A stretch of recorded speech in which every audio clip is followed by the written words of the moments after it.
오늘 우리에게 주시는 하나님의 말씀은 신약성경 마태복음 11장 16절에서 19절까지의 말씀입니다. 신약성경 첫 번째 책입니다. 마태복음 11장 16절에서 19절까지 제가 한 절, 여러분 한 절 교독하겠습니다.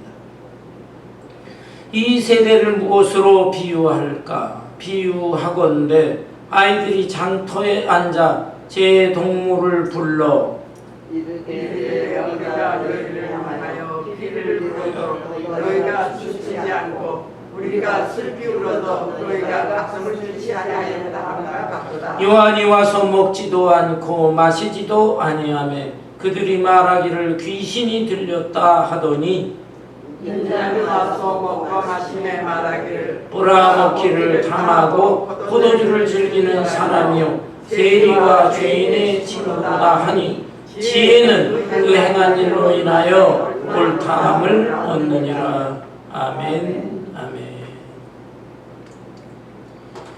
현재 50대, 60대 이상이 되는 분들은 옛날 어린 시절에 한국에서 여러 가지 놀이 문화를 경험했던 사실을 기억하실 것입니다. 남자들은 아마 구슬치기나 딱지치기나 제기차기나 이런 놀이를 했을 거예요. 또 여자들은 공기놀이라든지 또는 고무줄 놀이라든지 이런 놀이를 했을 것입니다.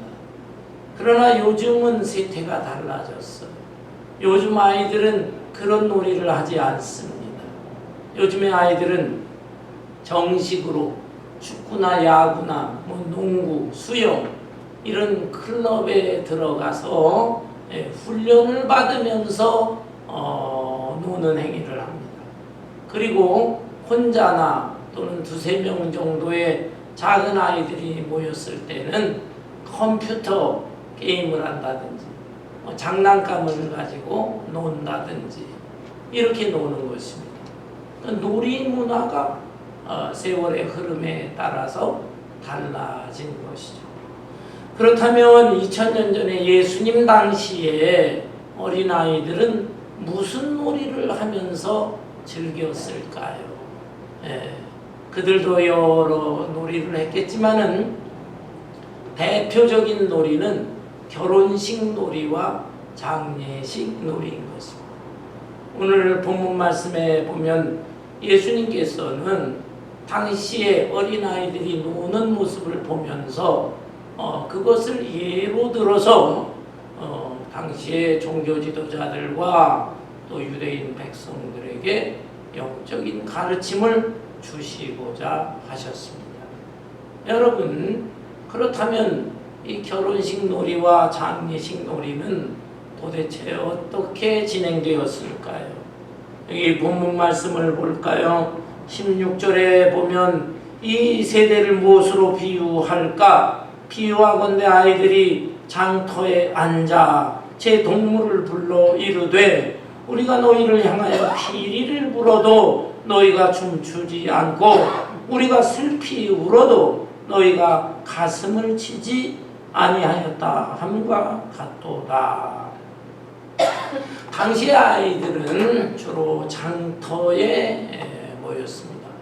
부모들이 시장에서 매매 행위를 할 때 아이들은 한쪽에 모여서 노는 것입니다. 그런데 무슨 놀이를 하냐 하면 결혼식 놀이를 하는 거예요. 한 남자아이가 신랑 역할을 하고 또 한 여자아이는 신부 역할을 하고 또 어떤 아이는 주례 역할도 맡았겠지요. 그리고 또 어떤 아이들은 양가의 부모, 친척 이런 역할도 맡았을 것입니다. 그런가 하면 또 어떤 아이들은 피리를 불면서 그 결혼식 잔치 분위기에 흥을 돋구는 그런 역할도 하는 것입니다. 그런데 이상한 것은 그런 역할들을 하면서 재미있게 놀아야 되는데 일부 아이들은 전혀 관심을 두지 않습니다. 전혀 반응을 보이지 않는 거예요. 이 아이들은 왜 그럴까요? 재미가 없다는 것입니다. 재미가 없고 또 시시하다. 자기의 마음에 뭐 공감되는 게 없어요. 자기들이 원하는 것과 맞지 않는 거예요. 너무 보링하다 하면서 관심을 두지 않는 것입니다. 이렇게 될 때에 이제 또 다른 아이들은 그러면 놀이를 바꾸자. 이번에는 장례식 놀이를 하자라는 거죠. 그래서 어떤 아이는 죽은 사람 시체 역할을 맡습니다. 어떤 사람은 또 부모나 유가족 역할도 맡습니다. 장례 집례를 하는 역할을 맡은 아이도 있겠지요. 그리고 또 몇몇 아이들은 곡을 하는 것입니다. 막 그냥 울며 슬피며 통곡을 하는 그런 역할을 하면서 장례식 분위기를 조성하는 거예요. 그런데 이상한 것은 이번에도 일부 아이들은 관심이 없습니다. 반응을 보이지 않는 거예요. 왜 그렇습니까? 이 아이들은 재미없다, 시시하다, 그까짓 거, 보링하다, 차라리 다른 놀이를 하지 이게 뭐야? 이런 반응을 보인다라는 것입니다. 예수님께서는 그런 모습, 아이들이 노는 모습, 그러면서 일부 아이들은 전혀 냉담하게 무관심하는 모습, 이런 모습을 보시면서 예수님은 천재예요, 천재. 세상에 있는 이 눈에 보이는 것들이 다 영적인 진리의 말씀을 전하는 하나의 소재, 도구로 이용하시는 것입니다. 그걸 보시면서 다 영적인 진리의 말씀을 받습니다. 이 세대를 무엇으로 비유할 것이냐? 바로 저 결혼식 놀이, 장례식 놀이에 대해서 관심을 보이지 않는 저런 아이들과 같도다. 이렇게 말씀을 하고 있는 것입니다. 여러분, 이 내용에 대해서 예수님께서 하시고자 하시는 그 의도가 무엇입니까? 두 가지 비유에 대해서 순서를 좀 바꾸어서 말씀을 드리겠습니다. 우선 장례식 놀이, 이 장례식 놀이는 당시에 예수님에 대해서 하나님의 메시지를 전했던, 회개를 촉구했던 세례 요한의 메시지와 연관이 있는 것입니다. 여러분, 세례 요한이 어떤 사람이에요? 예수님보다 6개월 일찍 태어나고, 그래서 메시아이신 예수님을 갖다가 사람들에게 소개라고 증거했던 위대한 선지자입니다. 구약시대에 수많은 선지자들이 있어요. 그 사람들은 2000년, 1000년 전, 500년 전, 100년 다 이렇게 다 전했던 선지자들인데 예수님은 가장 가까이에서 예수님을 직접 보기도 하면서, 그러면서 예수님이야말로 하나님께서 보내주신 메시아 구원자다, 이렇게 말씀을 외쳤던 위대한 선지자입니다. 이 세례 요한은 성장해서 사명을 감당할 때 아주 경건하게 생활했어요. 광야로 나가서 약대 털옷을 입었습니다. 약대 털옷, 낙타를 잡아서 그 가죽을 벗겨서 옷을 만들어 입고, 메뚜기와 석청을 먹었다. 메뚜기에 대해서는 전통적으로 논밭에 뛰어다니는 메뚜기, 그 메뚜기 잡아먹은 것으로 여러분 그렇게 아실 거예요. 그러나 현대 많은 성경학자들은 그 메뚜기는 뛰어다니는 곤충 메뚜기가 아니라 메뚜기라고 하는 식물 열매가 있다. 그 식물 열매를 먹은 것으로 이렇게 지금 연구해서 말씀을 전하고 있습니다. 정확하게 어떤 건지는 잘 모르겠어요. 영어로 로커스트 그러는데, 여기 길 가다 보면 로커스트, 하는 길 이름도 있습니다. 메뚜기라고 하는 뜻이에요.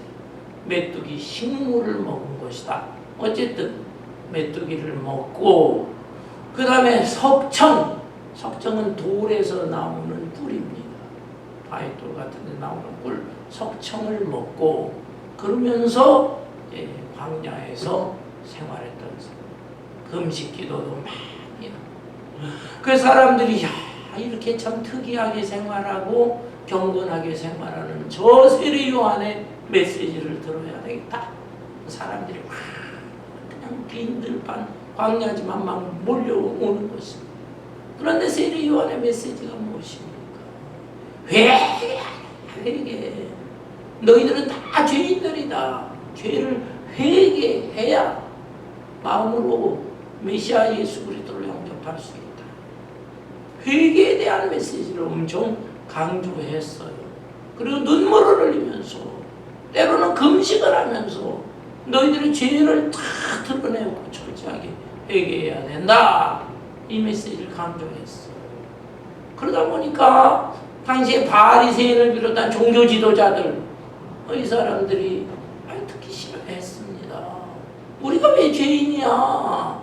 우리 하나님 앞에 열심히 제사 드리는데 또 하나님 앞에 헌금도 잘 드리는데 우리가 또 기도 생활도 얼마나 열심히 하는데 그리고 필요에 따라서 다 선한 일도 하고 구제도 하고 하는데 우리 보고 자꾸 죄인이라고 그러니까 거기에 그냥 관심을 두기 싫어요. 듣기 싫어요. 냉담한 태도를 보이고 있는 것입니다. 그러나 세례 요한은 너희는 위선자들이다. 외식주의자들이다. 사람들이 보는 앞에서는 그렇게 하는 것 같지만 실제적으로 너희들의 마음 중심에는 하나님을 사랑하는 마음이 없다. 그리고 너희들이 사람들이 보지 않는 곳에서 은밀한 곳에서는 못된 짓도 많이 하고 있지 않느냐.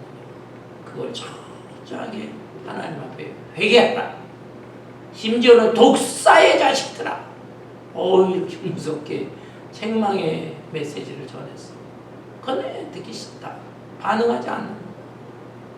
그러나 일부 이제 많은 그 유대인 군중들은 이야, 그 메시지가 대단하구나. 당시의 종교 지도자들의 가르침하고는 다르구나. 굉장히 자극적이고 도전적인 그 메시지에 대해서 매력을 느끼니까 사람들이 몰려들고 거예요. 그렇지만은 갈 때마다 너희들 죄인들이야. 회개하라. 자꾸 그런 소리를 들으니까 유대인 군중들도 점차로 듣기 싫어졌어요. 그러면서 세례 요한에게 관심을 멀리하는 그런 세례 요한의 인기가 점점 이렇게 사그라지게 되었다라는 거예요. 여러분 오늘날에도 어떻습니까? 오늘날의 교회에서 말씀을 전하게 되는데 죄를 회개하라 이 메시지 전하면 한두 번은 그걸 받아들이지만 자주 이 말씀 죄에 대한 설교를 하고 그러면 교인들이 듣기 싫어요. 저도 오랜 세월을 목회를 하면서 보면은 죄에 대한 설교를 좀 자주 해야 되는데 교인들이 굉장히 힘들어요. 분위기가 무거워져.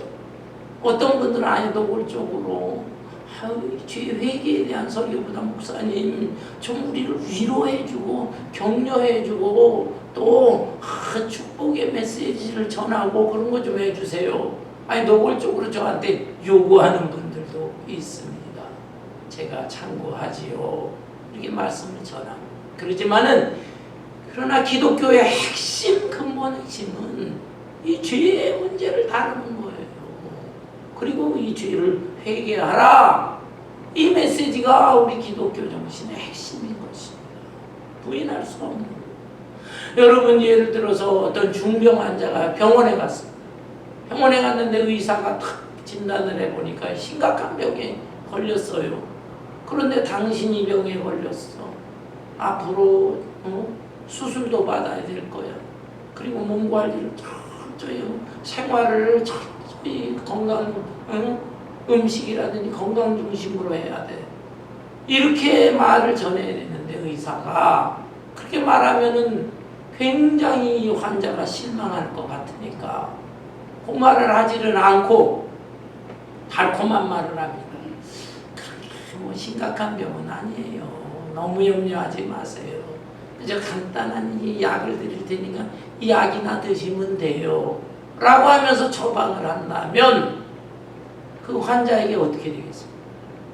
환자는 점점 시간이 지나면서 돌이킬 수 없는 병으로 고통받다가 죽게 돼요. 이 병자에게는 엄청난 손해가 된다 이 말이에요. 의사로서는 아무리 환자가 듣기 좋은 말 뭐 이런 걸 해야 한다 하더라도 사실을 사실대로 전해야 돼요. 그것이 의사의 역할 아니겠어요? 교회도 마찬가지고 있습니다.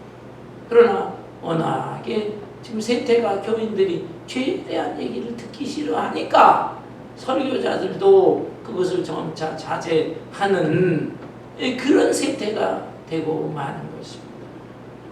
예수님께서는 이렇게 참 장례식에 어린아이들이 이 분위기를 살리기 위해서 애곡을 하고 통곡을 해도 냉담하고 같이 울지 않는 아이들, 그거와 같은 세대다 라고 책망을 하고 있는 것입니다. 2000년 전뿐만이 아니라 오늘날의 현대교회도 이런 모습을 보이고 있다라는 것입니다. 바로 예수님께서는 결혼식 비유의 말씀도 하셨습니다. 이 결혼식에 관한 놀이, 이것은 영적으로 본다면 예수님께서 오셔서 복음을 전하시는 것, 그거와 연관이 지어져 있습니다. 예수님이 30년 동안 사생애를 사시고 목수의 아들로 사생애 사시고 그 다음 30세 때부터 공적인 하나님 나라의 사역을 감당하시는데 세례 요한에게 세례를 받으시고 40일 동안 광야에 나가서 금식기도 하셨어요. 그리고 탁 예수님이 이 하나님의 메시지를 전하는데 그 첫 번째 메시지가 무엇입니까? 마가복음 1장 15절 예수님의 첫 번째 메시지, 때가 찼다, 하나님의 나라가 가까이 왔다, 회개하고 복음을 믿으라. 예수님께서도 회개를 강조했어요. 그렇지만 회개로 끝나는 게 아니라 복음을 믿어라, 하나님의 나라가 왔다, 이 메시지를 전했어요. 그럼 복음이라는 게 뭔가? 복음은 한마디로 예수님이 복음이에요. 예수님이 이 세상에 오셨다는 사실, 어린아이로 태어나시고 성장하시고 예수님이 또 공생애를 사시고 귀한 하늘나라의 진리의 말씀을 전하시고 여러 가지 특이한 하나님의 표적을 보여주시고 그리고 십자가에 매달려 죽으시고 부활하시고 부활하신 후에 다시 때가 되면 저리로서 저곳으로부터 이 땅에 다시 오실 것이다. 예수님의 탄생부터 예수님의 재림까지 이 모든 것이 다 복음이다. 복음을 믿으라. 예수 그리스도가 참된 메시아요 구원자이시다. 인류의 유일한 소망이다. 이 사실을 믿어라. 그리하면 하나님 나라의 일원이 된다. 하나님 나라 백성이 된다라는 겁니다.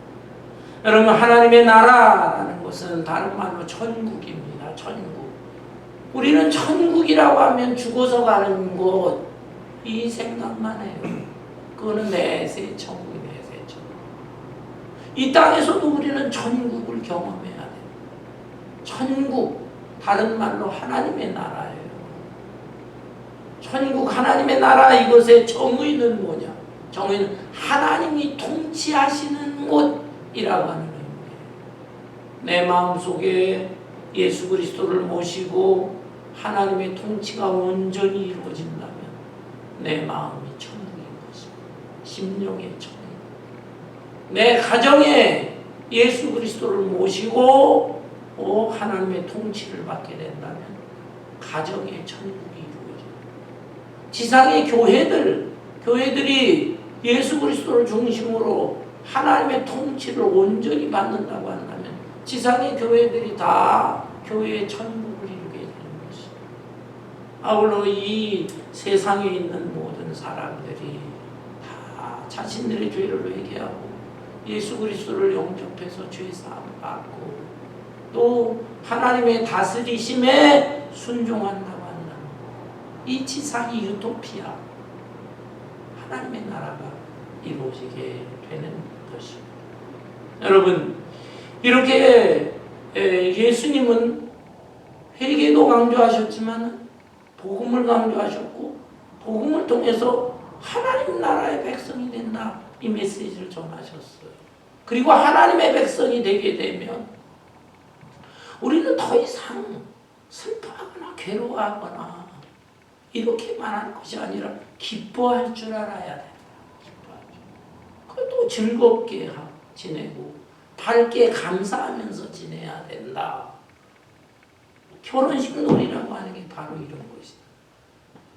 그런데 이런 장례식이나 결혼식, 또 이 세례 요한의 회개의 메시지, 예수님의 복음에 대해서 당시에 어린아이들이 놀면서 무관심했던 것처럼 무관심하는 무리들, 오히려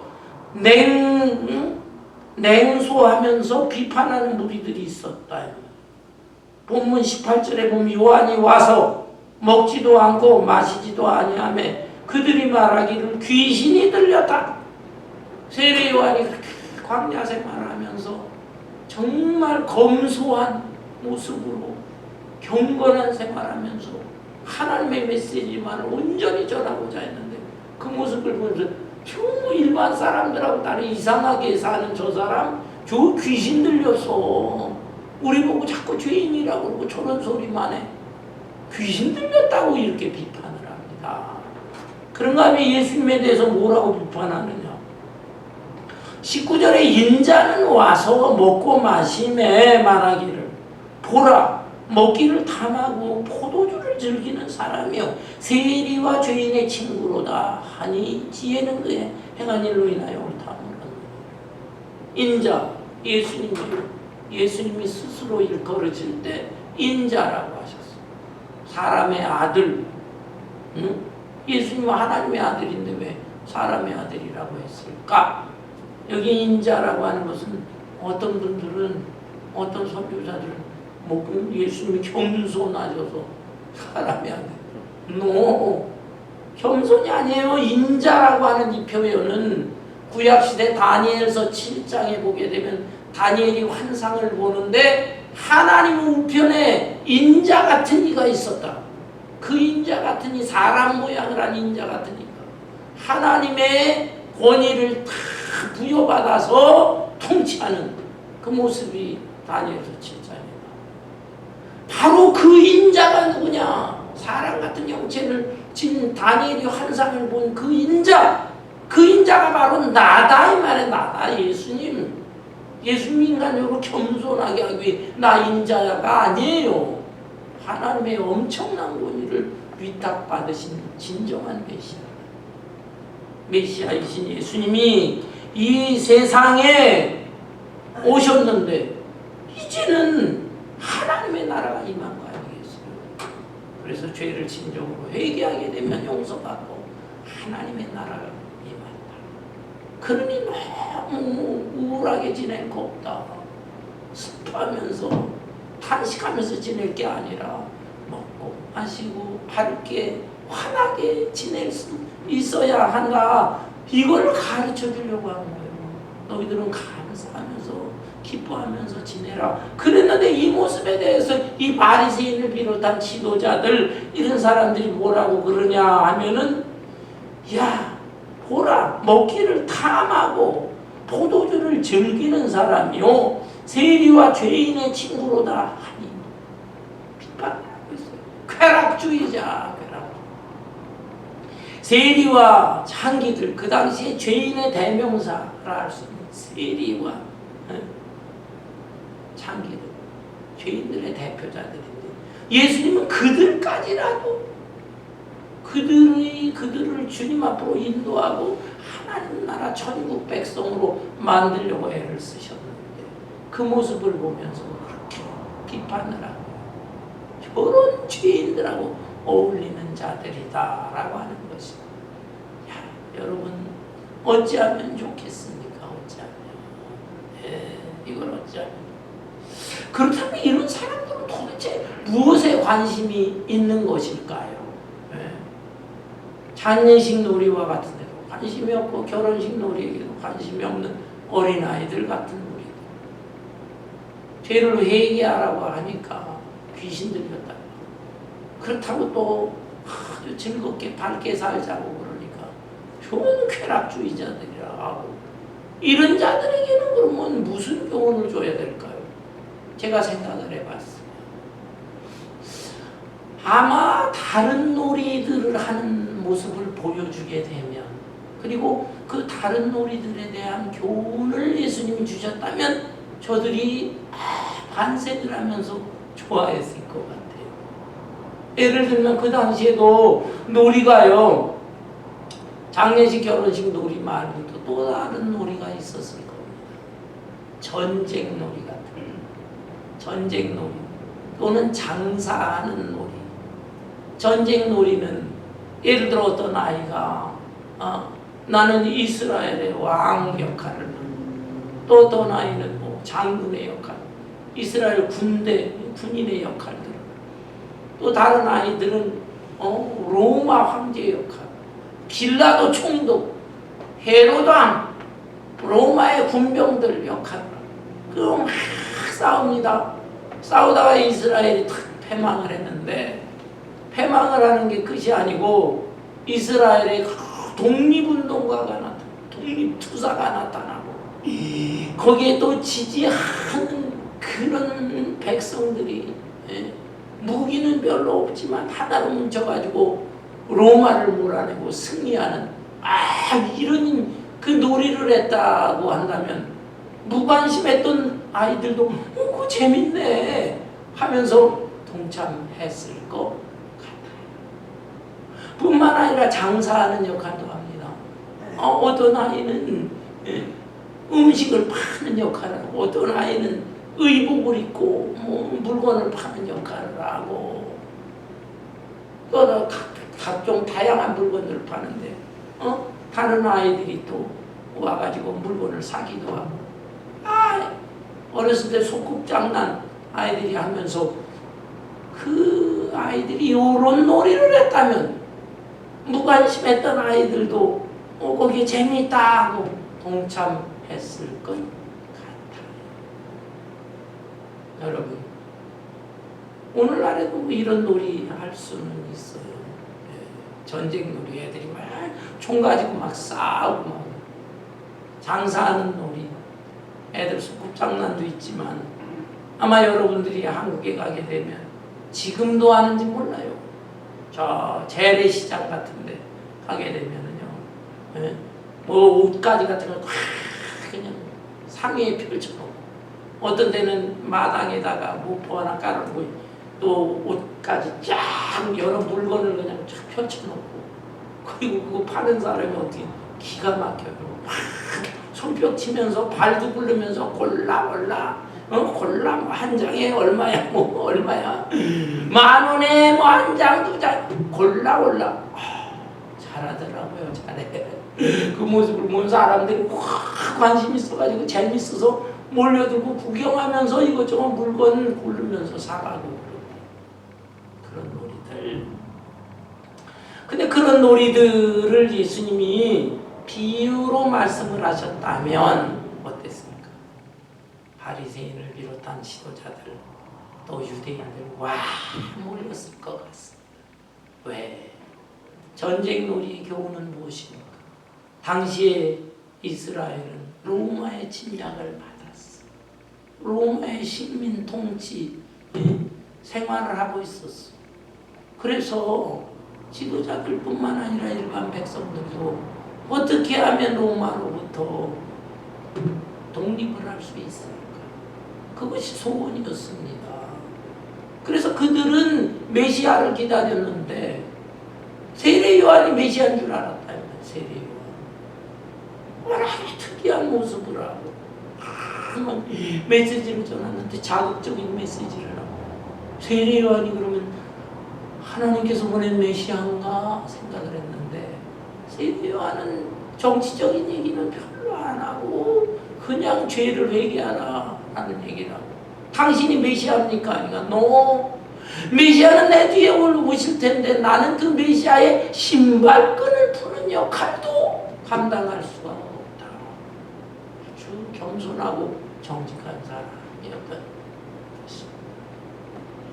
실망을 하고 그 사람들은 메시아를 갖다가 죄의 문제, 죽음의 문제를 해결한 그런 메시아가 아니라 정치적으로 자기들의 자유와 해방을 주는 메시아를 기다렸어요. 장사하는 모습을 생각해봅니다. 예수님이 자애들이 장사하는 놀이를 한다. 그리고 그것을 예로 들었다면 바리새인을 비롯한 유대인들 백성들 또 워낙 좋아했을 거예요. 별로 비판하지 않았을 거예요. 왜냐하면 그들의 관심사도 다 경제적으로 잘 사는 거예요. 먹고 살고 잘 옛날 구약 시대에 다윗 왕과 솔로몬 시대와 같이 정치적으로도 크게 번창한 경제적으로도 크게 부흥하고 유족한 생활을 했던 그 시대와 같은 메시아가 오면 그런 시대가 될 거야. 정치적인 메시아, 경제적인 메시아. 세례 요한 아니올시다.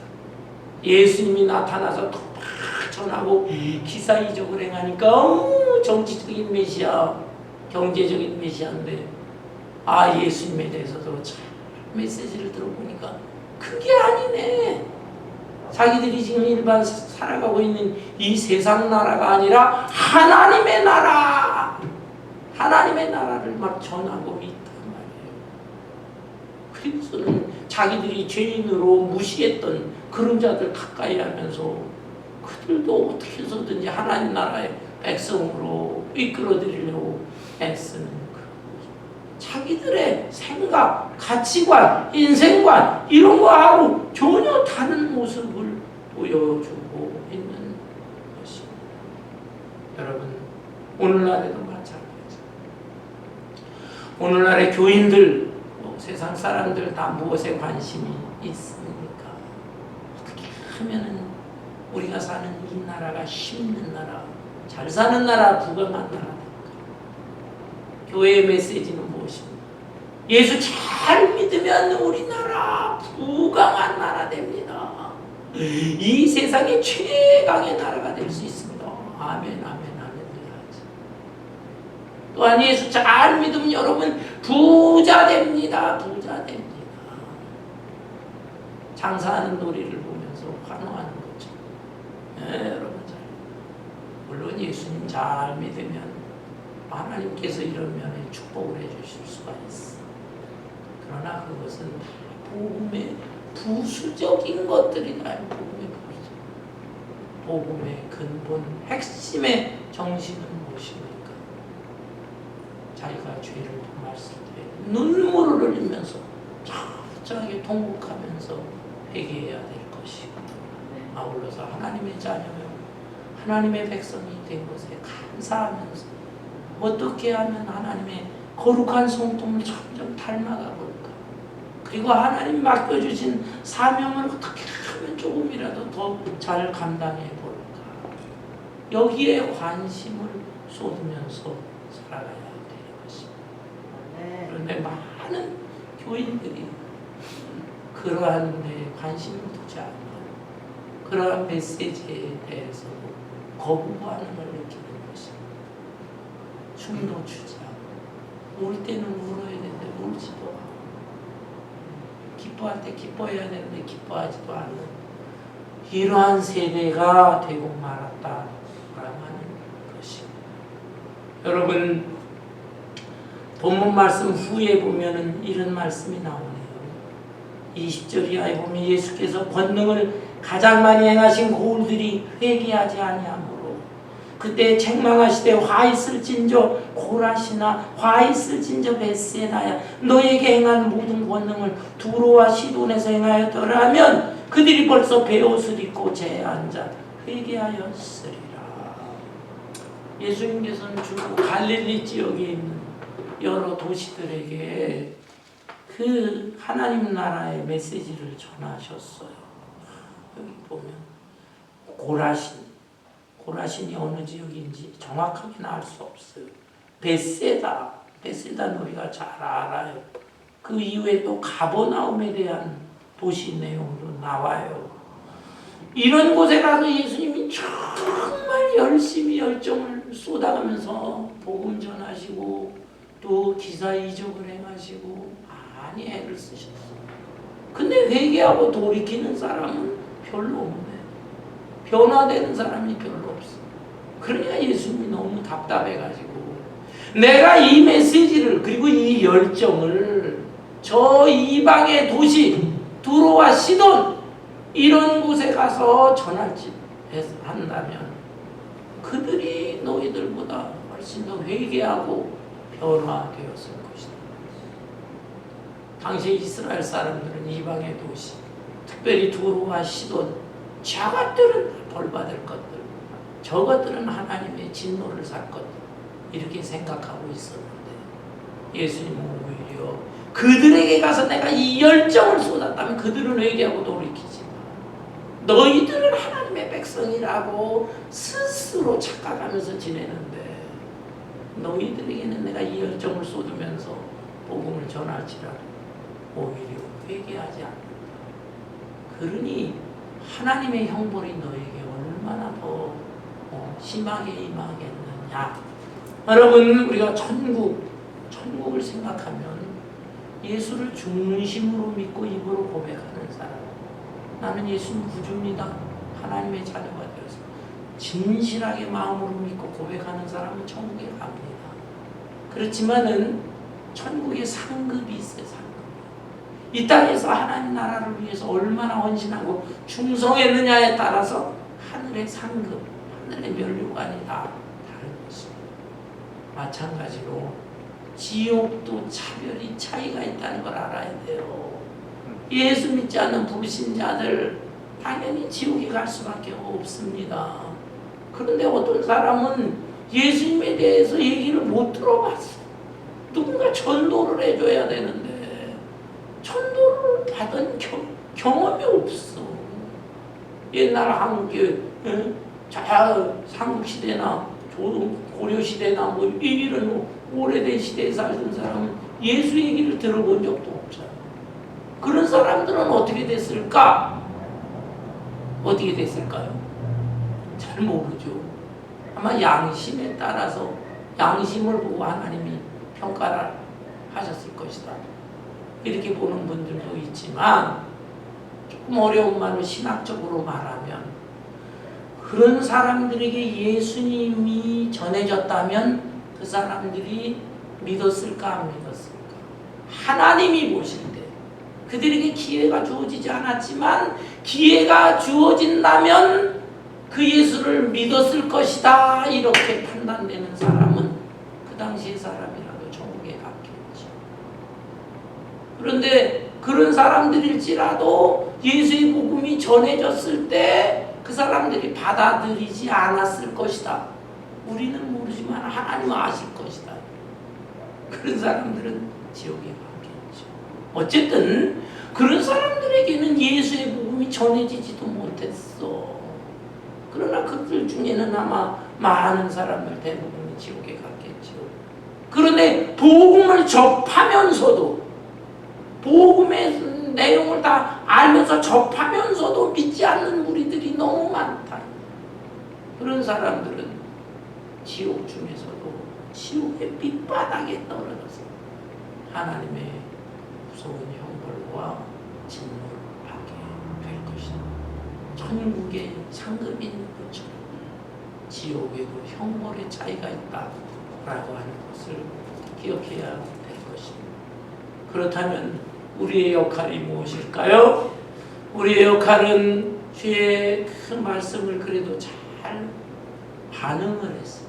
관심을 가졌어. 그래서 죄가 얼마나 무서운 것인가 회개도 하고, 그래서 주님의 용서도 받고 하나님의 자녀가 되었어. 너무 감사하지요. 앞으로 이런 생활을 계속해야 된다. 우리가 실수하고 잘못할 수 있어. 마귀의 유혹을 받아서 일시적으로 또 죄를 범할 수 있어. 그때 합리화하지 말고 철저하게 하나님, 내가 믿음이 연약해서 이런 실수하고 물이 있네요. 용서해 주세요. 눈물을 흘리면서 회개하는 생활을 해야 됩니다. 그러면서 하나님의 자녀로서, 하나님의 백성으로서 기뻐하면서 감사하면서 이런 생활을 열심히 해야 될 것이고, 아울러서 다른 사람들에게 이 귀한 진리의 메시지를 전해야 될 것이거든요. 본문 말씀 제일 후반에 볼까요? 후반에 보면 이렇게 나와 있어요.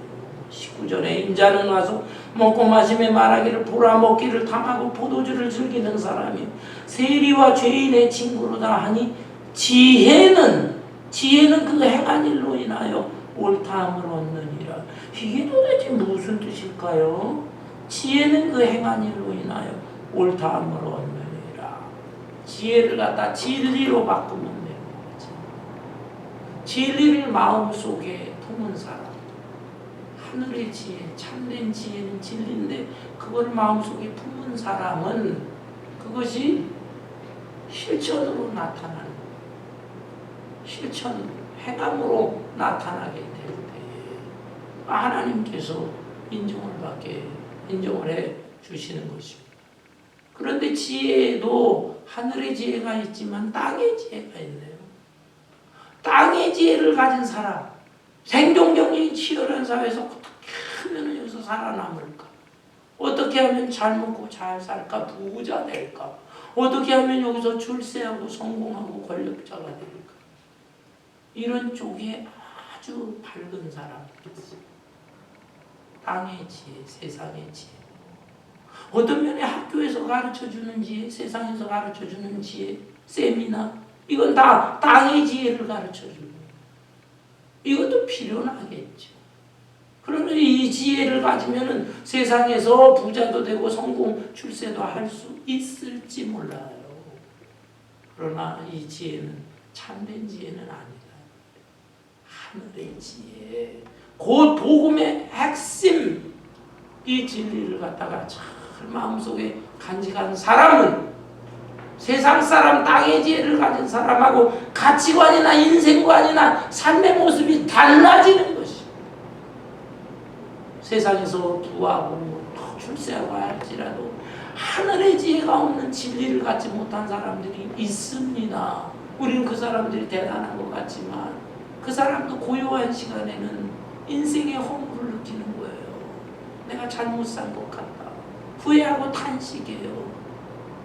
한국의 최고 부자 이병철 씨도 마지막에 죽어갈 때 개신교 목사님은 아니지만 가톨릭 신부를 불러서 자기가 인생을 살아오면서 궁금했던 것, 그 열매까지 그걸 질문을 했다고 하지 않습니까?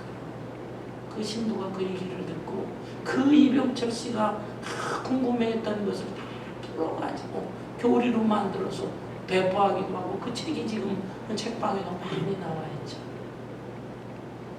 땅의 지혜를 가졌지만 인생의 허물을 느끼는 것이 만족을 주지 못해요. 하늘의 지혜를 가진 사람, 땅의 지혜가 조금 부족해서 세상에서는 평범하게 살지는 몰라요. 그럼에도 불구하고 그런 사람의 마음속에는 천국의 기쁨과 즐거움과 행복을 맛보면서 살아가게 되는 것입니다. 여러분, 홍수가 났을 때에 물이 너무 넘쳐. 오늘날에도 말씀이 너무 넘쳐. 홍수처럼. 그래서 말씀을 갈구하는 것 같지는 않습니다. 홍수처럼 너무 많으니까. 그래서 오히려 무관심해. 진리의 말씀 설교도 내가 필요하면 뭐 TV 틀면 기독교 방송에서 나와. 뭐 여기저기 마켓에 가면 전도지가 있고 CD도 다 있어. 얼마든지 저. 그런데 막상 무관심해요. 그렇게나 홍수처럼 넘치는 그 말씀에 대해서. 여러분, 그러나 우리는 관심을 가지면서 이렇게 올바로 반응해서 하나님의 자녀가 되었습니다.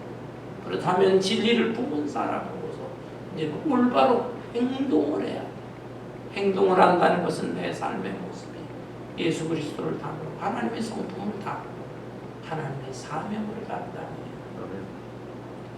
홍수처럼 말씀이 많은 것 같지만 이 시대에 우리도 복음을 전해야 됩니다.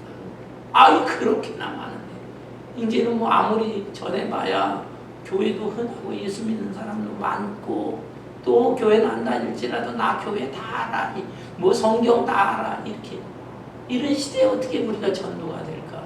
꼭 그렇지는 않습니다. 여러분, 홍수가 났을 때 오히려 물이 귀해요. 마실 물은 없어. 그래서 세상에 방황하는 사람들이 있습니다. 이 가운데 세상에서 참 성공하고 출세하고 그래도 진리를 좀 듣고 진리를 좀 만났으면 좋겠다 하는 사람들이 있을 수가 있어.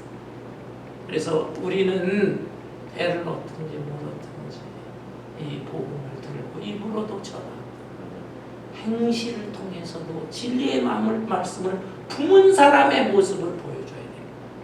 그때 그들에게 큰 도전이 되어서 그들이 주님 앞으로 인도되는 역사가 일어날 수가 있습니다. 물론 끝까지 무관심하고 냉담한 사람들 어찌하겠어. 그 사람들은 다 하나님의 판단, 하나님의 심판에 맡기고 우리 더욱더 그 하나님의 그 은혜에 대해서 관심을 사모하면서 아름다운 하나님 중심의 가치관 인생관을 가지고 변화된 모습으로서 이 시대에 정말 무관심하고 반응이 없는 이런 시대를 사는 것 같지만 이 가운데서도 우리의 역할과 사명을 다 할 수 있는 저와 여러분 되시기를 주님의 이름으로 축원합니다. 아멘. 찬송